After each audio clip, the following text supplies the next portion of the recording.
IAS institute నిర్వహిస్తున్న all India scholarship exam pass అవ్వండి. 2 years ఫీజులో 50% మాత్రమే పే చేయండి.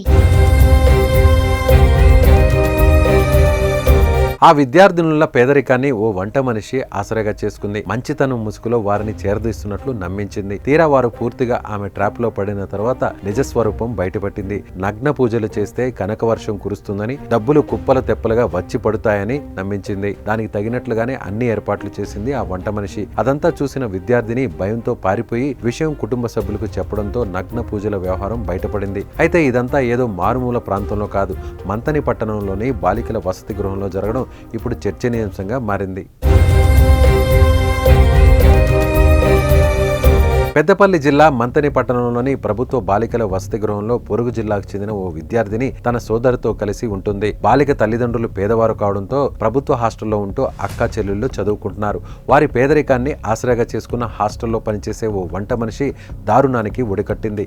ఈ ఇద్దరు బాలికలను చేరదీసినట్లుగా నటిస్తూ పెద్ద కుట్రకు ప్లాన్ చేసింది. వారిలో పెద్దమ్మాయికి మాయమాటలు చెప్పి నగ్న పూజలు చేస్తే కనకవర్షం కురుస్తుందని నమ్మించింది. ఈ డబ్బుతో మీ కుటుంబం అంతా సంతోషంగా ఉండవచ్చని నమ్మబలికింది. వంట మనిషి మాయమాటలు నమ్మిన బాలిక ఆమె చెప్పినట్లు చేయడానికి అంగీకరించింది.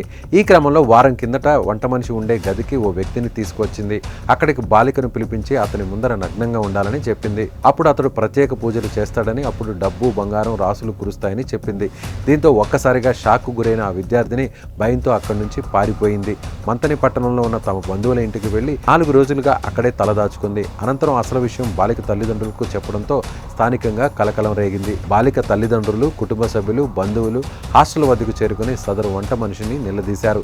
దీంతో అక్కడ ఉద్రిక్త వాతావరణం నెలకొంది. సమాచారం అందుకున్న పోలీసులు అక్కడ ఎలాంటి గొడవలు జరగకుండా చర్యలు తీసుకున్నారు. ఇంకా బాలికను ప్రలోభ పెట్టిన మహిళను అదుపులోకి తీసుకుని పోలీస్ స్టేషన్కు తరలించారు పోలీసులు.